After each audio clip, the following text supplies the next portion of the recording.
Afternoon, everyone. So, in this video, we will kind of touch on the last video where I talked about not giving things away. People seem to really enjoy that video, and this is kind of another extension off of that. Some ideas, some high level thought process. Funnily enough, some people have talked to me after the last video, and I definitely think it's a matter of I have a little bit of, say as I do as I say, not as I do type thing where I actually think a lot of the things I talk about are kind of cool and they're kind of deep and tactical in but it's easy to be that way when you're sitting here just looking at UB and thinking of ideas, right? I don't have any same when I'm watching a game, right? When I'm watching a game and I say that I look for really cool like charges and stuff and that's how I train a little bit of getting better at seeing those things. um, it's also, a lot easier when you're not thinking about anything, right? Like I'm just looking at a game and saying, "Oh, I think I would charge this, this, and this," and perhaps the person playing has a plan, or they're thinking about multiple different things, like where is my general going to be? Am I going to be in range? Um, and so I think when I make all these videos and they're very specific to like reform tricks and not giving things away or other ideas.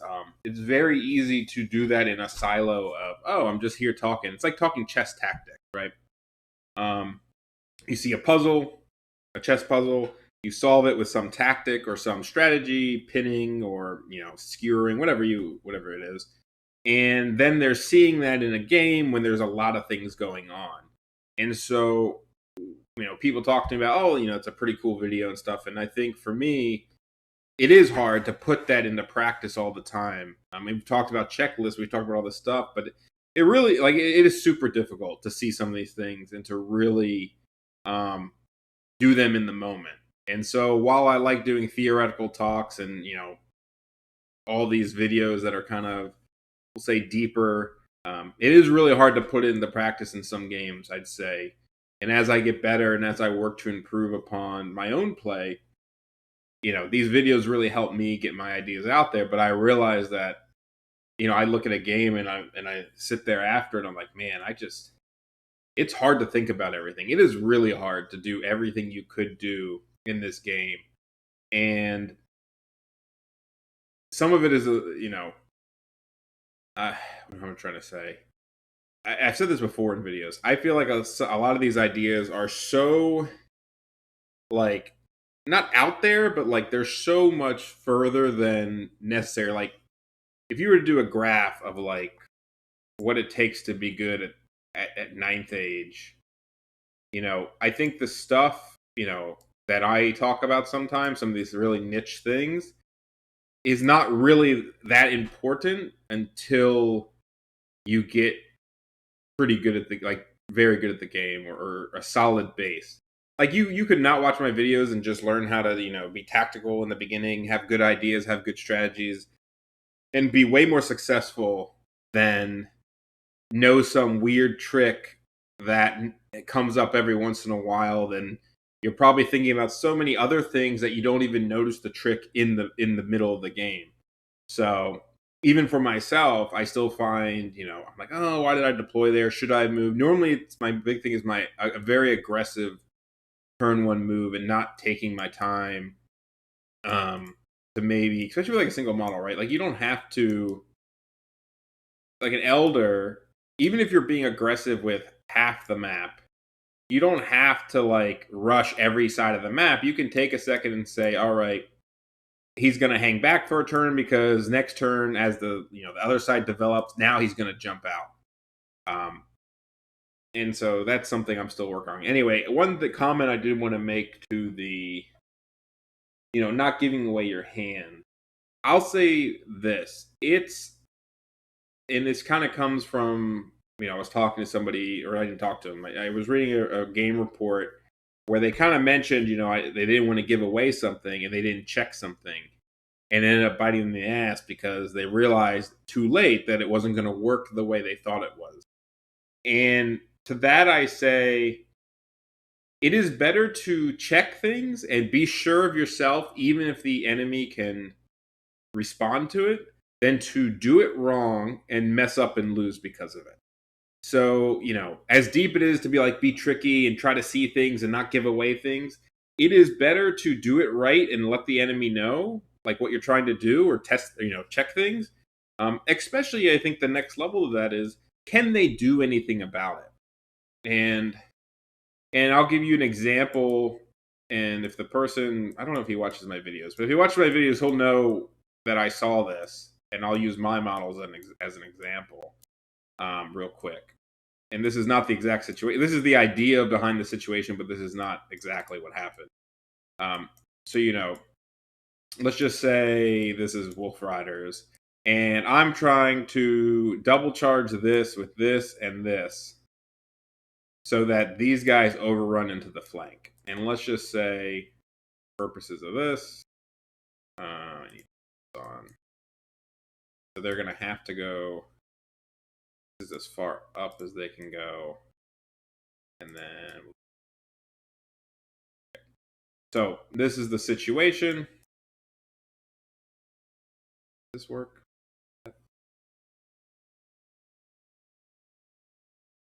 That? Yeah, do that. So this is the situation. You want to double charge this unit, and you want to make it so that this knight unit will overrun to the flank. And it was a little more convoluted than this. Like, this is very easy just to go like, okay, my knights are going to be flush with this, and I'm clearly going to be in the front because my front will be here. But part of this, and I think this guy was like super up here or something like this. But part of this is, if you check this, right? If you check this and realize you can't do it, or realize you can do it, what is let's just say it was just enough, and now you're like, oh shit, here we go, boys, I'm about to overrun to the flank of this unit.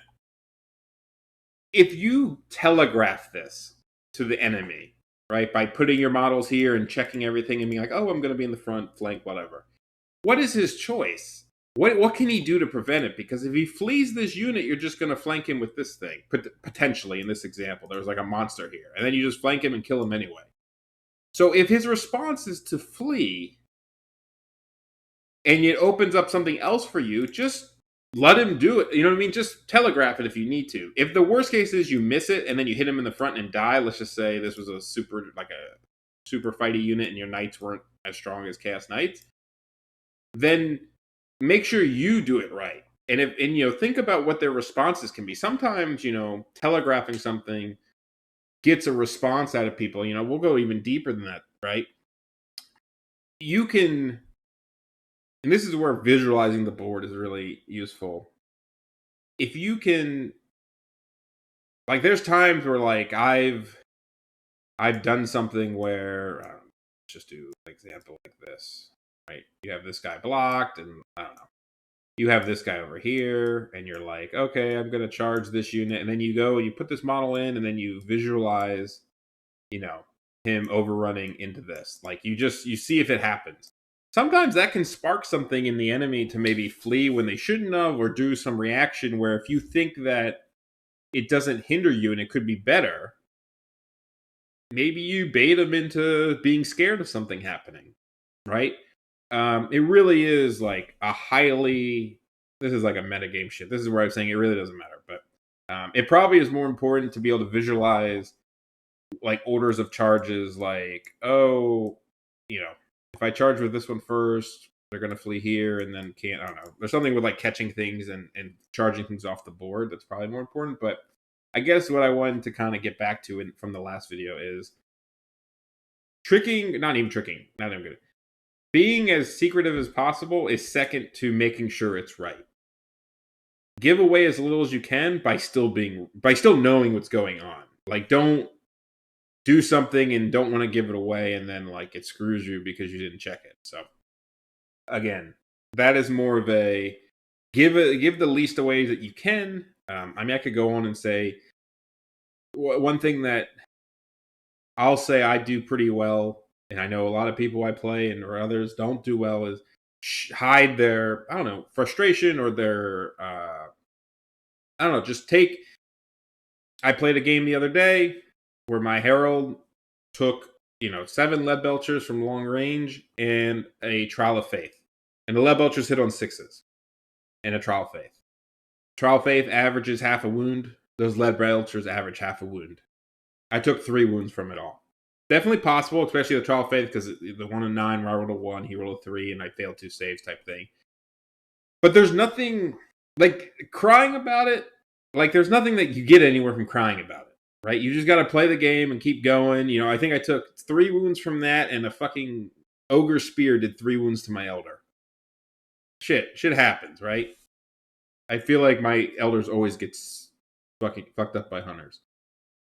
But like, there's nothing you can if you have a bad magic. Like I didn't get a spell off because I rolled 2 dice at a 6 and failed, and then rolled 3. You know what I mean? Like shit happens. Like it's just what can you do? And I feel like people a cannon misses and they're like, "Oh my god, I can't believe this happened." Or their shooting does 2 wounds when it should do 3.5 wounds to something, and they're like, "Oh, what am I supposed to?" I'm like, it can come back. I hit an 11, I hit a 10 swift and fucking killed him the next 2 turns later. Shit happens. Like that's a mental thing. I think that people, you just got to kind of roll with the punches. You roll double, you fail an 8 steadfast check and it kind of screws a little bit of you. What can you do? What can you just go? You just got to remove the dice happen. Don't let it get in your own head. In fact, I probably am the opposite, where I don't get tilted by bad dice too much. Like I get annoyed a little bit. I more am the opposite. When things are going well, I kind of sometimes let my brain up and don't think about little things that could maybe make comebacks, especially in Warhammer, where like you make a mistake and they hit you in the flank, and all of a sudden they overrun into something. That could spell loss. Like it's not like chess where if you're up 5 pieces, you just pretty much auto win because they don't have the pieces to come back on the board. Things can one good, well placed unit in Warhammer can get a lot of points back, even if you've lost a lot. So I think being sharp on both ends when things are going well, and when people complain about dice to me and they're crying, I mean, there's been times where people are bitching about something, and I'm just like, please take your saves. Like, I don't care. I'm like, all right, 10 more attacks, take the models off the board. You flee, you panic here. Like, you just got to grind through it because there's people out there who will complain. And then they'll like wait for you to screw up because they keep complaining about shit, and then they'll take advantage of it. Nothing. They don't cheat you, but they're like, "Oh, I'm gonna lose." I hate that shit. I hate when people talk about luck. I hate when people talk about matchups horribly in the beginning, where they're like, "Oh, this is a bad matchup. I can't win it." Blah blah blah. And really, it's not that bad, or like it's close. It's not like it's like a 3.5 or 3.25, or maybe it's favored by one army, but you still have the tools to win. I that kind of shit just gets to me because then it kind of takes away from my enjoyment, because if I lose, I'm now like, oh well, I had the quote unquote better army or better matchup and I still lost, or they kind of get the out for themselves. They're like, oh well, it was a bad matchup, so I was bound to lose. You know what I mean? And that I hate that shit. It's not like I'm not here to like rant too much about it. It's not like you can say stuff. I'll gladly have a conversation about matchups, and I'll be honest about it, whether I think it's good or bad. But I think sometimes people get over the top, and it kind of takes it bugs me. I mean, I'll still step on their throat and 20 of them. I don't care. But I think as an opponent, I don't know, just be a little more steadfast with your emotions. It probably helps both ways. Yeah, a lot of mental in this game too. I mean, I've claimed this before. I think if you put some of the best players anonymously against some not average people, but other good players, that they would score less than they do normally. I think that there's a lot of status or eliteness to games where somebody feels like they can't beat somebody, and so they just try not to lose big. And I'm like, that is such a shitty. If I'm against, I'll give an example. If I'm against the high elf typical Seaguard bullshit and it's played by somebody bad, I am going to run at them and try to kill them because I think my army can do it. If you put Furion across I'm going to do the same thing. Like, Sure, there are maybe matchups where that's such a horrible idea that you can only abuse a bad player. But talking to Thomas and about the matchup because we both play Warriors, he believes that that's the best way to do it, and that's the scariest thing for the Seaguard player is if the Warriors just come at you and do it well. Now you have to still play well, and they can counter it, and it's a game. But the idea that I'm going to sit in the other corner behind terrain and try not to lose big, there's no gain from that. Like, why would I? Like, in fact, there's probably more gain depending on the scenario to try to press him to maybe if it's like hold the ground or something, win the scenario, and even if you get shot off the board, you can only get a 6, and you're probably going to not get a 6. You probably get more than that. So to me, this idea of being super scared of a matchup and just playing to get the fucking 5 instead of the 6, I don't. Not only do I think it's weakness, but I don't even think it's good. Like I think a lot of times if you press and play, and you still have to play well. Listen, if you're shit, you're gonna get rocked either way. And maybe that's the kind of the thought process is like if you're really bad at if you're not a good rushing player and you try to rush these armies, you might just get 0 when if you sat in the corner they could only get 4 off you. But I guess the idea is if you think you're good enough and you can handle it, you probably will get more points by trying to get points than by sitting in a corner and being like, well, I hope I don't get fucking 0, right? I got 2 points. No one gives a shit. 2 points isn't even that hard to. Like, even if you're rushing things, you're at least killing things. If you kill a couple things, anyway. That's my rant about like people playing like bitches versus good players, and I think I think reputation gives people more points than they deserve. Not deserve. That's a wrong way to say it. It gives people points that they probably might not get if it was anonymous. I actually very believe that. So feel like you can win. That's always a good thing. It's a pep talk. Where else was I going with this?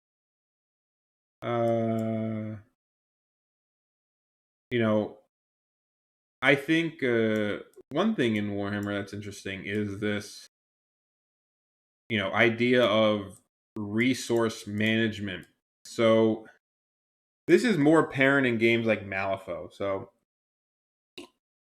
anyone who's played Malifaux knows that you have a deck of cards and you get a hand and you can play cards from your hand to like modify situations. So there's times where you could do something and it doesn't matter what card you flip.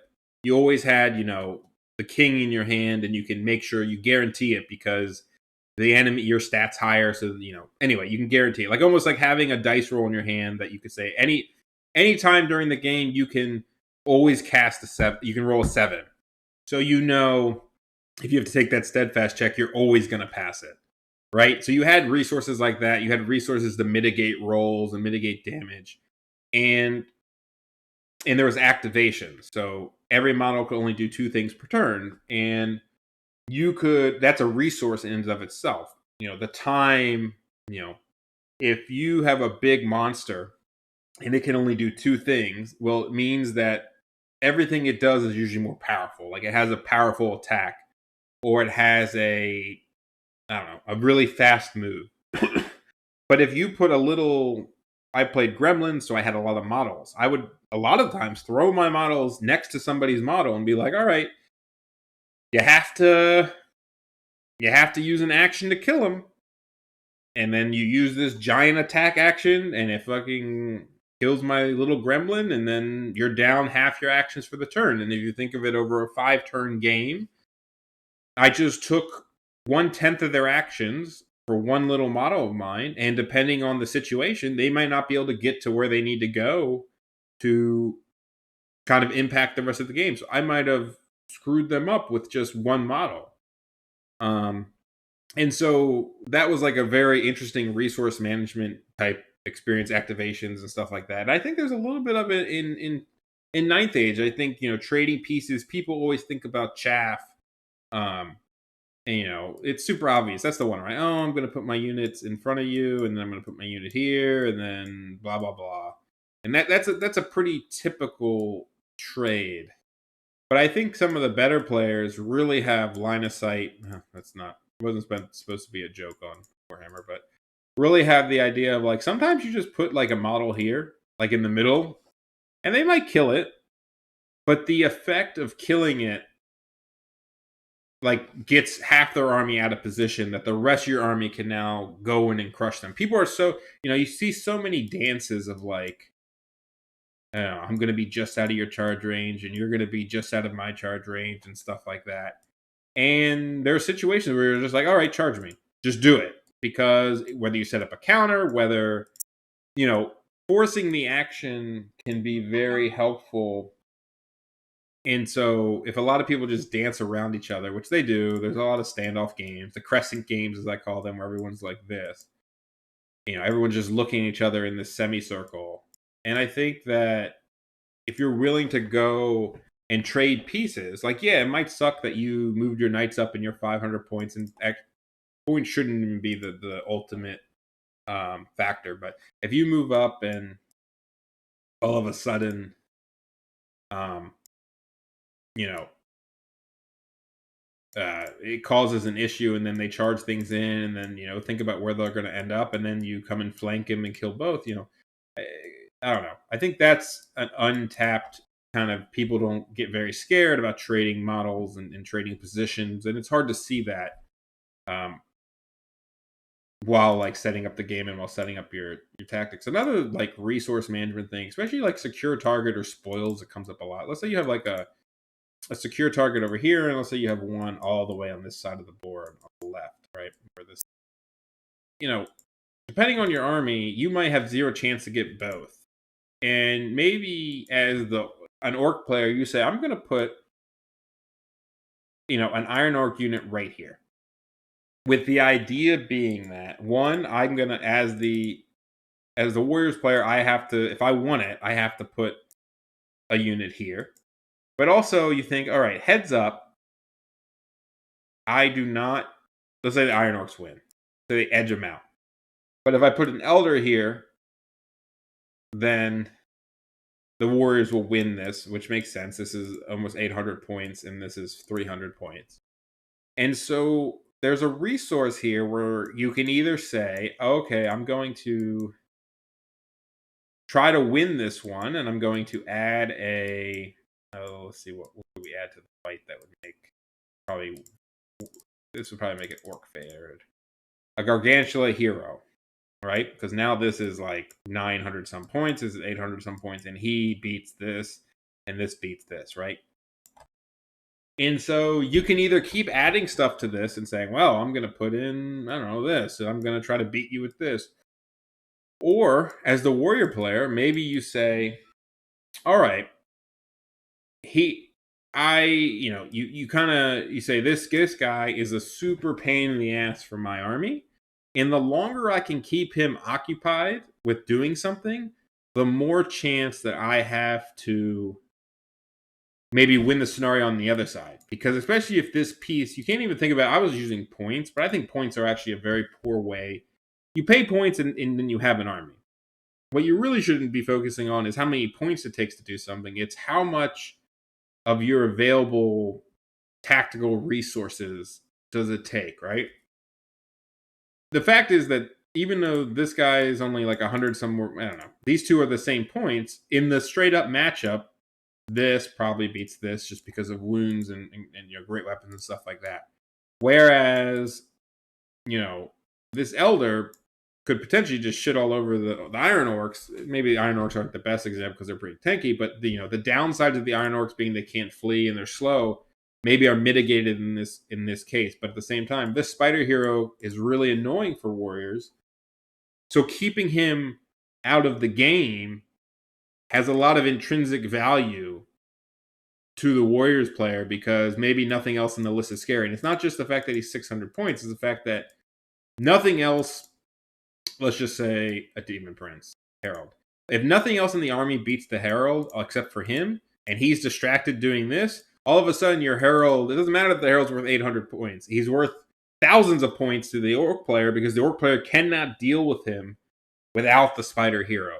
This is a very theoretical example of just, don't look at just trading points. Look at trading the power. Can you beat the other side of the board if if this is tied up here. And there may be a case where you can delay it long enough where finally this guy gets up here, and then you say, all right, Elder, start going over here. And you might just crush this side because he's going to get this one, and maybe in this you don't want to give up one. But perhaps there's a moment where he's just committed so much over here, and this one war unit is annoying enough that the resources it takes him to deal with it, is worth it for you to go crush the other side of the board. This probably happens in spoils a little bit more. So let's just say spoils, for example. Let's say the spoils marker, ignore the 6 inches right here. Sometimes I think just lining up either a unit or just like something here. A lot of people just give it up. And I will say I play an army that can take advantage of it completely because I have single models, I'm fast, I have good scoring, I'm very good at objectives, blah, blah, blah, whatever you want to say. But I think just, some people, if you can, let's say the spoils over here, and let's say I put a barbarian horseman unit to go get it. If you put nothing to counter it, you are just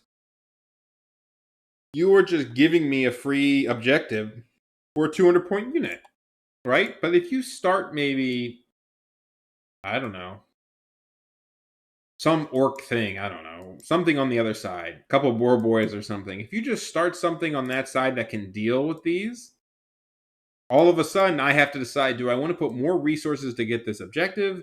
Do I want to just, annoy you enough to say, well, I'm over here, and let's just say you put the spider hero here.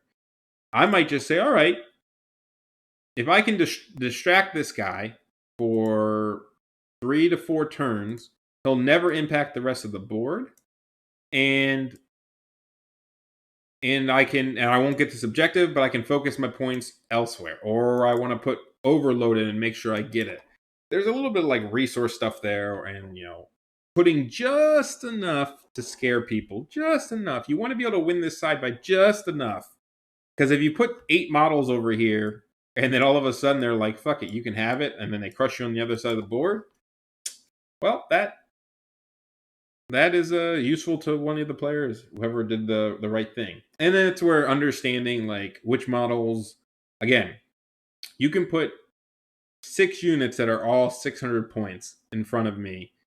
And depending on the matchup and depending on whatever, some have more value in certain matchups than their points are worth because they're just inherently good versus certain things. If the whole entire enemy army is AP 5, your knights become a lot worse, and maybe giant units without armor who get more wounds become better. Whereas the other way, if the whole enemy is AP 1, your knights become a lot better than their points because, they pay for their armor, but, part of the theory around that is that some people will be able to break their armor, so that's why they're priced how they are. So there are a bit of like unit counters that's very, it's not even points related. It's just my unit, quote unquote, counters their unit.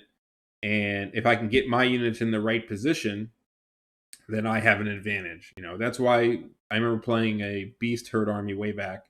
And I realized too late in the game that I would never charge a Gortok with an Elder because they had strength 6, they had lethals, they had heals, rerolls to hit, all this and stubborn. And I was just like, I'm never going to kill this guy with one-on-one. But the Beast Herd player knew that, and he could just walk in front of me and be like, fuck it, I don't care, charge me all day. And if sometimes people, if the Beast Herd player would have played scared and like sat at the super far range from me, we just kind of dicked around and said, oh, we're not going to charge each other, it might have been okay for me because I distract him for a while. But if he can just walk up and say, I don't give a fuck about your single model, it all of a sudden takes, any advantage it seems like I had and just put it away. Like that guy might as well not even be there because he's not doing anything. He's not zoning anything. I think part of it with the Elders I was talking about, I played a game, that ogre game I was referring to. I had like an Elder behind Impassable, and the 2 hunters were over here. And I kind of tipped out to be annoying, and then he walked up and shot me, and then eventually killed me. But if I would have just like held back a little bit, like out of their range, the minute that the hunters kind of go opposite, then you strike. Whereas he kind of has to keep something here to say, if this elder ever comes, I need something to counter it. So it's almost like distracting a hunter or two with an elder might be highly valuable. You don't have to force the issue particularly, but maybe wait a turn and say, all right, let's see what he does. Is he going to just come up here and then wait? Let's say it's out of spear range, and then maybe either run away, or then you come out here, and now your elder's up here and it's turn 2. And if the ogre player wants any chance to kill you, he has to kind of come up here, and all of a sudden 2 hunters are up here. And yes, the elder dies on, we'll say, turn 4, but now the hunters can never get back to the main action, and maybe he did its job. He's 2 hunters, points aside, the hunters being 700 something and him being 500. Maybe just the fact that the hunters are really good versus the rest of your army, and if you can distract them, you have advantages elsewhere. So I think we all know how to sacrifice chaff, but I think there's annoyance you can do with units, and forcing people to respect it. Just the 15 iron orcs on the flank could force the warriors player to deal with them, and since their lust warriors maybe don't inherently deal with them, maybe that's that's a point where you can get an advantage because they have to put way more resources to deal with you. Or if you have the advantage in that matchup, as the warrior player, if their scoring is 20 Noblars and yours is 10 Lust Warriors, that if you put your unit there and he puts his unit there and that's it, you're going to win that fight. You win the objective. He wasted his unit. Maybe you force him to put a hunter over there, and then you say, okay, maybe I'll give you that one and I'll take another one, or I'm going to put an elder here to keep trading pieces. So I think there's a lot of wasting people's time, especially you see this a lot where yeah, let's just give an example. It would be, a scourge is charging the Lust Warriors, and if you hold, probably what's going to happen is he's going to kill you, you're going to flee off the board, and then he's going to reform. Even if you So say you're like, oh, okay, here's a good example. This is a scourge, this is your unit. He's going to charge you. You're going to champ challenge, you're going to be steadfast, and you're going to break in your turn, which is the worst. Yeah, that's actually horrible. You don't want to break in your turn because then he gets a free pivot. Whereas if you would have just fled the charge and died and he stops here, he is useless on his next turn. So you've essentially, this unit has caused 2 turns because he has to charge him and then you flee. So I think people sometimes don't do that enough, where if somebody's going to die, sometimes just fleeing and going off the board will mess them up, or they flee into impassable terrain. I think it happens a good bit with chaff, where they just put chaff in the middle of the board turn 1, and you realize as the enemy, especially if the enemy doesn't have any shooting, that I can't charge it because I'm going to charge my this and then counter charge, or they just flee and waste time with failed charges. So a lot of cool things with thinking about where people will end up and wasting their time, and thinking about and that's another reason sometimes I think I need to take things slower, is because if you have a little bit of setup, you all of a sudden can kind of crush the enemy in turns 3, 4, 5, 6 and not give them any time to recover. Whereas, I don't know, it depends on the situation, I guess. If you can waste their time for long enough, especially if they're doing something like hunting an elder with 2 units that you think are really good for you and he can distract for longer, don't give up your unit turn 2 just because you're going to lose it.